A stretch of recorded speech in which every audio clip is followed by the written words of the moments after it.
Hello everyone, Bag here. With the vast majority of my content centering around guides and pre-release coverage, I found it a bit unsatisfying that I haven't found a natural way to interject my own opinions on the state of Honkai Star Rail on this channel. And now that we're at 3.7 and have reached the end of the Amphoreus story, I feel like now is a pretty good time to take a look back at how Amphoreus and all of its patches have changed the landscape of HSR, for better or for worse. I'll be looking at this through 4 categories: the story, the patch-to-patch gameplay outside of endgame content, the endgame content, and the general overall health of the game. Also, don't take what I say too seriously here, as this video is entirely just my own subjective takes, so if you disagree, then let me know why in the comments. Before we get started though, let me tell you about today's sponsor, Loot Bar. Loot Bar is a site that offers discounted prices for top-ups for many different games, including Honkai Star Rail, Genshin, Wuthering Waves, Zenless, and more. To top up, all you need is your UID and region. No personal account information is required. From there, you put in your payment method, and there you go. Thanks to a combination of their base discount and coupons that I got just by logging on, I was able to save 20% off of my purchase. Now the pile of polls for the Dahlia grows even larger. Or you could use these polls for Cyrene, I won't judge. So if you want to know why this service has such great reviews, and why other large content creators have partnered with them as well, the link is in the description of the video. And thank you again for Loot Bar for being the first ever sponsor on this channel. Starting off with Amphoreus' story, I'll start by flat out saying right out the gate that I am not a hardcore lorehead that really pays attention to the lore past just playing the main story quests. But I'm also not a lore skipper whose favorite new feature is the skip button. I always make a genuine attempt to be immersed in the story of HSR, and I think with that I'm at least close to the average Star Rail player when it comes to my interest and attentiveness to this game's lore. With all that preamble, my overall Amphoreus reaction is good-ish. Okay, look, an overall take on Amphoreus' story is just very difficult to properly articulate, as I think it's a pretty popular opinion that its quality varied wildly from patch to patch. For me, 3.0 to 3.2 were very rough around the edges, in part due to how bloated its initial exposition and world building felt, but still, a lot of the individual character stories still worked out pretty well for me. 3.3 and 3.4 were amazing, and there's not much more to say beyond that, and then beyond 3.4, things felt a bit disjointed. 3.5 was pretty good, besides the very shoehorned and pretty long stories of both Hyacine and Cyrene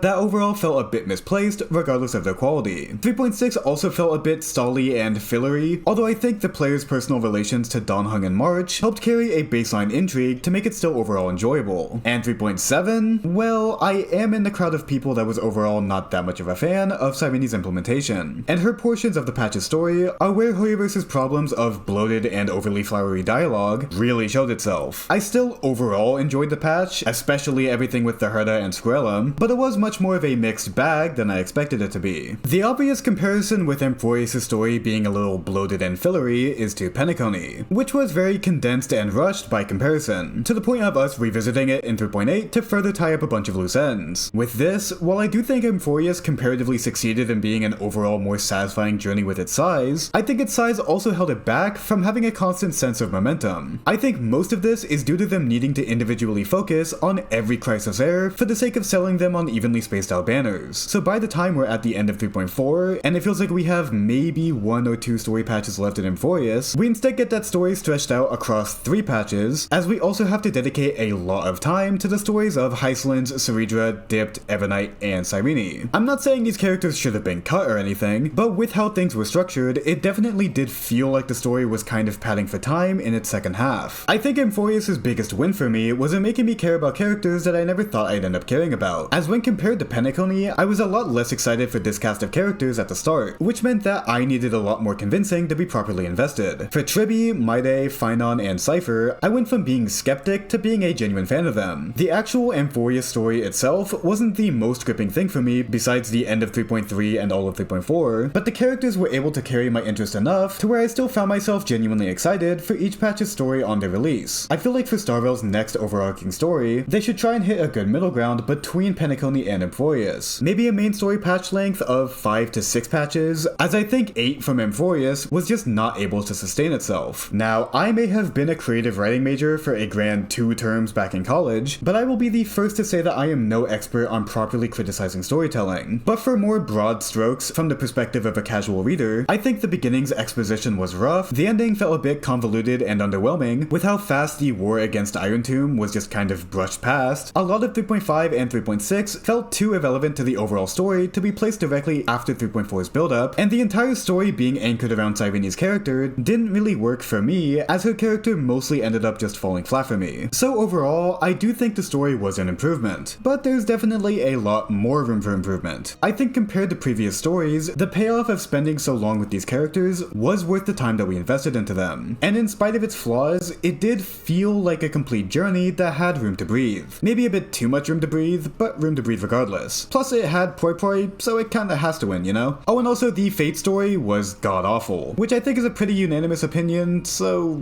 I guess that breaks even with the points we gave for Poi Poi, I guess. Whatever, the points don't matter. Now, let's move on to the patch-to-patch gameplay outside of Endgame. This is where Star Rail has received a lot of flack throughout Amphoreus, and yeah, it's pretty well deserved. Star Rail has had a pretty consistent pattern of having 2 to maybe 3 actual events to do per patch, if we don't count spending events or double drop events for relics and planers. And even then, one of those 2-ish events are usually incredibly simple activities that don't take more than half an hour total to get everything out of. With each patch being 6 entire weeks, most patches have maybe a week's worth of content throughout their runs, with the new story, new areas to fully explore, side quests to complete, and the 1 or 2 events. Now, while this has been a problem with Amphoreus, it should be said that this has been a problem since before 3.0 as well. So this is less so a thing that Amphoreus has done that much worse, and it's more so a thing that it should have improved on, but it didn't. The very obvious comparison that I have first-hand experience with is with Zenless. Yes, I do actually play Zenless. I'm a day 1 free-to-play player, and I invest about the same time personally to it that I do for Star Rail, at least when it comes to building up my account. Zenless usually makes it a point to have something new to do through most days of its patches, mostly through events being slowly rolled out day by day, and also just through having more events flat out. Star Rail has received the reputation of being a very passive game to keep up with. It's very easy to log in on the ship, spend your resin, and log out in a few minutes. On a day-by-day basis, it's not hard to keep up with Star Rail, and unless if you are gone for long stretches of time, it would be difficult to be overwhelmed with the new content from a patch. Now, this can be seen as a positive, as Star Rail can be described as more of a hands-off casual game that doesn't ask a lot of the player's time. Going back to Zenless, while its sheer amount of content is great, I find myself being more easily overwhelmed with doing new stuff before the events run out. And really, I'm not sure how much we should weigh event minigames as integral to the overall lifeblood of a game's ability to engage its audience. Would Star Rail really be a dramatically better game if it allocated more of its resources to adding a Fall Guys event, or an actually fun rhythm game event, or a DMV event? Well, yes, more content is more content, especially if it is actually fun like Zenless's Fall Guys event, but I'm struggling to give that much weight to how much these events would actually make the game more enjoyable. It feels like such a non-issue to me compared to the actual turn-based content that people play the game for. But then again, regardless of how important these events are to the game's overall enjoyability, a game that feels like it has nothing to do will always feel worse to play, even if those things to do are random minigames that you wouldn't willingly play unless if they had rewards tied to them in a gacha game. Plus, if you don't play Star Rail for its turn-based gameplay, and you're just here for the characters and story, then sure, random events might be really important to you, and I do think catering to that crowd should be something that Star Rail ought to improve on. Of course, the obvious follow-up with talking about these whatever superfluous events is that there should be more combat events in Star Rail, as while they do exist, we've gone for entire patches at a time without any substantial way to utilize our units in non-in-game contexts. And yeah, that's a pretty fair complaint, and one that I've talked about before. Although with 3.7, the very prominent elephant in the room is Currency Wars. Currency Wars is by far the most fun side mode that they've added to this game since its release. I mean, I already got to level 80 on this mode after a week of it coming out. If you want to know why there was an abnormally long gap in uploads recently, well, besides the copyright strike, staving off burnout, no 3.7 second half unit to talk about, and IRL stuff, this is another contributing factor. 3.7 actually feels like the first patch in a while that actually has a decent amount to engage with, as besides Currency Wars, the Relic event is flawed, but it's in-game gambling that actually matters. So it at the very least activates my monkey brain more than most of this game's content. Oh, also special mention to Seal Slammers for being genuinely fun if not horribly balanced. Fuck this guy, it's worse than Castorice Exodia. This category feels very disconnected from my overall experience. As for me, making content about Star Rail is my content for this game. I'm engaged by this game by following pre-release cycles, preparing for videos, or by just following the meta's ups and downs. So actually logging into Star Rail is not the most important thing in the world for me, and I'm fully okay with it being this casual hands-off game when it comes to its non-endgame repertoire. But I also understand that this is not how most people operate. But regardless of how it compares to Panic like Honey, I do think its patch-by-patch content has been a bit underwhelming. Except for 3.7 and maybe 3.4, as even though the collab story sucked, it at least had a good amount of content with its combat event. Star Rail feels like a dead game sometimes, especially if you don't follow leaks to fill the time. And no matter how much those events actually affects your enjoyment of the game, the feeling of playing a desolate game is rough no matter what. I'll plug you to subscribe. If you're enjoying me yapping so far, then maybe you'll like me yapping about the Dahlia when I cover her next week. Who knows? Maybe. I don't know. Anyways, back to the vid. Now we move to more familiar territory on this channel. What do I think of the endgame meta throughout the Amphoreus patches? It's been eh. Okay, let me set some groundwork. For one, I am not even close to free to play. I am a Battle Pass and Express Pass buyer, and at least in Amphoreus, the only times that I've spent money past that has been in 3.4, both from myself for Saber vertical investment, and because I got gifted by my Twitch chat, thank you Helios, to get E1 Tribi, Sparkle, and Phynon in 60 polls. Yes, in 60 polls. Other than that, I have remained a relatively consistent horizontal investor. I've gotten all Amphoreus units besides Maide, Hyacine, Ceridra, Hyslins, Ebonite, or Cyrene, with my only vertical investment being Saber E1 and S1, Tribi E1, and Archer's Lycone being free from pulling for Saber. I also got Sparkle, Jade, and Fugue on their respective reruns. With my investment, I have had zero trouble fully clearing Endgame content for the entire year, besides Anomaly Arbitration, where I've barely been able to get 9 stars on both night phases so far, and 1 star on both king phases with my signature 3-cost Castorice team. In using my experience as a jumping off point to douse this game's meta health, I am of two minds. First of all, I think a lot of what I have pulled has not massively contributed to my overall ability to clear endgame content. You could remove Cypher, Aglea, Fugue, Jade, Sparkle, and Phynon from my account, as for example, the literal only unit that I've used out of them in either Anomaly Arbitration has been Jade, who is ultimately rather replaceable. I am of the opinion that a free-to-play player is able to keep up with this game's endgame under a few different criteria. 1, they play the game every day. 2, they are actively engaged in this game's meta and know what's best to pull for the context of their own account. 3, they have not had absolutely terrible luck with getting important units. And 4, they actively pull only for meta above all other reasons. There's also the additional, 4.5 caveat, where this whole thing depends on your previous investment, as a large part of your ability to not rely on pulling for current units is with how much you can rely on your previous pulls. But assuming a free-to-play player has been playing the game for a while and they have a good amount of 5 stars, and they then get the Herda in 3.0 as a pure fiction check, Tribi in 3.1, and then just fully invested into a cheap 4-cost Castorice Exodia, while using Anoxa, Saber, or Phynon to cover any bases the Herda can't clear, this account would be able to clear all non-Anomaly Arbitration content very easily. But then here's the other part of my thought process. You would have needed to have an incredible amount of foresight to know what would have aged well in the meta, knowing that Castorice would get a premium team that would then be continuously shielded for 5 patches straight, or knowing how great initially doom-posted units such as Tribi, Ebonite, or Anoxa will end up being on their release, or with knowing how to properly save to make this type of investment actually realistic. It is a good amount to ask of for the average player. I'd expect the average Star Rail player both cares about the endgame, as it's a large majority of the game's content to participate in on a patch-per-patch basis, but they also don't want to only care about pulling for meta and want to invest into characters or archetypes that they think are cool or fun to play. That's been my logic with getting or not getting certain units, and I'm not sure how sustainable that mindset is without any spending. So then for the average player, this endgame has been pretty mixed. The best thing I can say about the current meta is that most units are contained within their archetypes in terms of importance, meaning that they are both good if your account cares about them, but they're easy to skip if your account doesn't. If you want to invest in Phynon, it's relatively easy to save for his core throughout the patches, and if you don't care about Phynon, then all of the banners that are relevant to him are now easy to save through. Same goes for Hyslins and Dot, Ceridra and her select few good teams, Ebonite and the overall HP meta as a generic carry, Dipped being free, Cyrene with her conundrum of caring about Amphoreus units past 3.7, and Saber and Archer for also being relatively generic carries that aren't centralizing for the overall meta. All of these units are good at what they do, but an account isn't really made worse by skipping them, unless if you pull directly against how your account is built, like if you're relying on your Dot team but you don't pull for Hyslins or something. So in that sense, I think the meta can be pretty easy to follow. If you can recognize them when they come out, just get the meta defining units, like Tribi, Hyacine, Castorice, or Anoxa, and then either save, go for vertical investment to bolster your team's longevity, or go for horizontal investment to keep up with this game's patch-by-patch shilling. The aforementioned Amphoreus meta-defining units are all from the first half of Amphoreus' patches, meaning not only would you get a lot of return on investment for getting them early, but the skippability of the second half of Amphoreus then also makes it easier to then pick up these units on reruns if you do care about them. But that's the thing, if you don't want to pull for units that you don't care about, or if you're not completely up to date on what's worth pulling, killing, or if you just aren't good at saving and you just kind of spend on whatever banner is currently available, or if you just, lose too many 50-50s on integral pulls, then this meta can be difficult to follow. And I think all of those are relatively prominent ifs. This is also assuming you spend your Jades,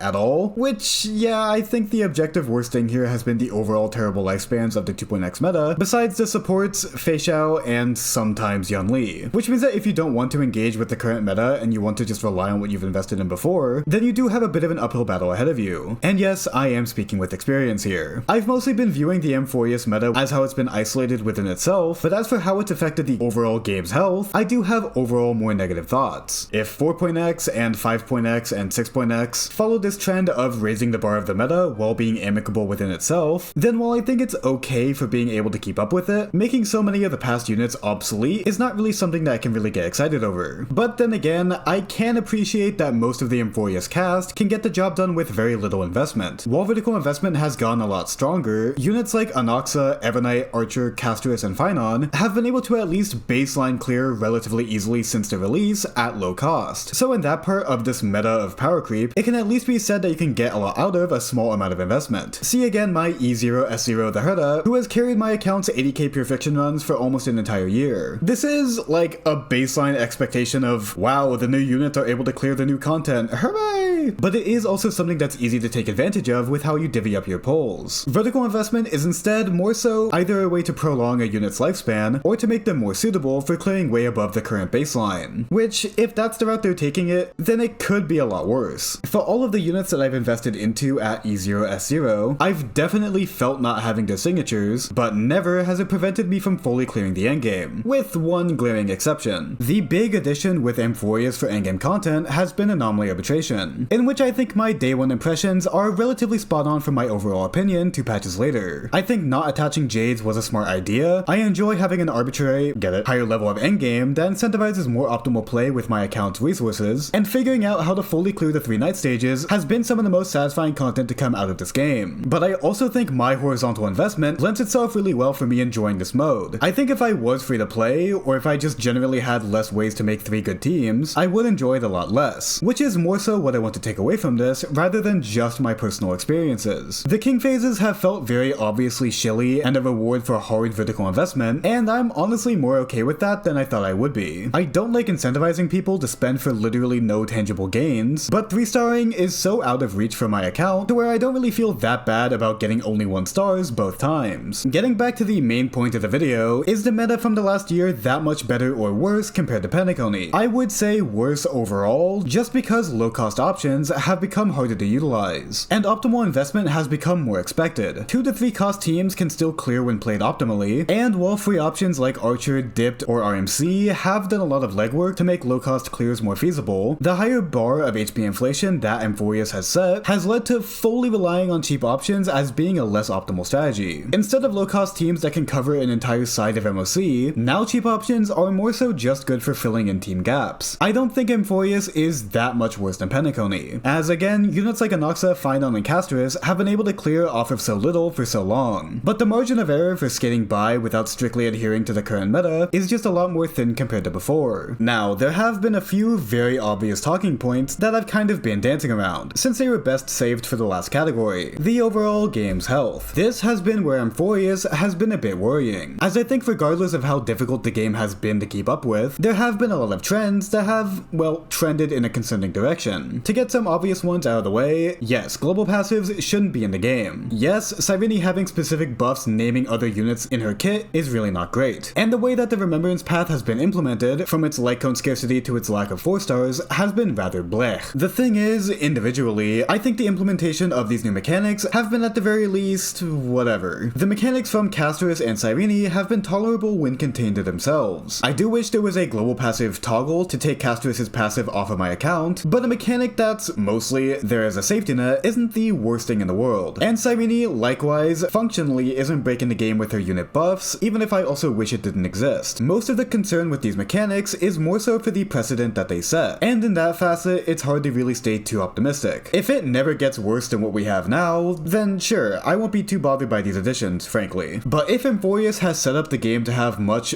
worse implementations of these ideas in the future, then beyond anything else that I've discussed in this video, that alone would be be damning for Amphoreus' overall legacy in Star Rail's history. There's been enough worrying new things being added to Star Rail's natural flow over the last year, from rampant spending events, to the huge uptick in how good vertical investment is, to how anomaly arbitration, regardless of how fun or difficult it is, sets a higher bar when it comes to the expectation of an account's investment in order to interact with all the game's content, to where I don't think any of these examples are bad enough right now to be genuinely damning for the game overall. But if things continue to trend in this direction of greed, shilling, and vertical investment, then Amphoreus will be seen as this game's turning point in the worst possible way. That being said, there have also been a lot of positive developments during Amphoreus as well. The new shop for free 5 stars has been pretty well implemented, as well it can act as a graveyard of sorts for irrelevant units. Getting a free E1 Ranmei in this day and age is still pretty nice. I mentioned it earlier, but getting RMC, Archer, and Dipped for free has also been very nice, and has, in my opinion, at least somewhat filled the void that has been left by the lack of 4 stars when it comes to high-end endgame team building. Although I do still wish we had a wider array of cheaper options to alleviate cheaper team building awkwardness. Unit buffs were a great new addition as well, with Silverwolf and Kafka getting fully revitalized in the meta, while Blade and Jingliu are at least in much better places than they were previously. If we are talking about new units outside of a purely meta context, I do also think that most of their designs have been pretty great. Maybe not objectively for some of the units when it comes to making the Remembrance Path feel actually distinct, but I do overall think Star Rail has trended upwards when it comes to making new units feel satisfying to use with actual decision making. Saber, the Herda, Castorice, and RMC have been some of my favorite units to use in the game overall. And while for me they don't hit boot hill levels of highs, I do still think things are overall trending positively in this aspect. Oh, and I guess skins are pretty cool. I don't have much of an opinion on this. There has also been an entire year of quality of life changes, such as the character planner, the skip button, increasing the stamina cap to 300, auto-deleting past missions for storage space, all the new auto-farming stuff from 3.7. The list is very long, and it does add up. I think, in spite of all of this, if you have an overall pessimistic outlook on Star Rail due to Amphoreus' direction, I wouldn't really blame you. From how Amphoreus has developed, I think it would be difficult to see 4.x completely stopping this slowly ramping up trend of greed and meta toxicity, which means it's difficult to see a world in which Amphoreus didn't at least in part indicate a decline for this game on some level. That feels safer to bet on than it does to bet on the game continuing to innovate positively with its unit feel and overall amount of actually fun content, even though I do think this past year has given us many indications that Star Rail won't be slowing down in those aspects as well. When I look at the game's overall health, I do feel overall mixed, not outright positive or outright negative. We've gone through the big points to hit in the video already, but overall, it really just comes down to a game of ups and downs. Each up and each down helps or hurts the game proportionally to how much each point matters to you, which means everyone's opinion on the overall game will be wildly different. For reference, here's a community poll I posted polling people on their thoughts, so if you want to read more opinions on this topic, then that's a great place to start. I would place myself in the mixed category. I feel like the worst thing to come from the last year is the negative precedents that have been set in multiple areas in this game. But since we, right now, aren't really feeling too bad negative effects from those precedents, I think it's easier to have a more positive opinion, which makes me very curious as to how a poll like this would look like for Amphoreus in, say, a year from now. But to answer the title of this video, no, I don't outright think Star Rail has improved with Amphoreus, but I also don't think it's gotten that much worse either. Yet. The yet there is really large, and let's make it red too for good measure. But if future worlds are more like Amphoreus in their overall experience, I don't think I would complain too much, to be honest. Again, let me know what you think, as I know some of my opinions here are rather unpopular, and you are bound to have a slightly different answer with how you view the game. Going to the channel member corner, we have Blazerius L and Cloney as our new members. Thank you so much for joining, and especially thank you for waiting so long to be featured on a video. I really appreciate everyone's patience with my break at the beginning of the month, and I do hope to be more consistent with videos for the next little bit. With that, I hope you all have a great rest of your day. Bye!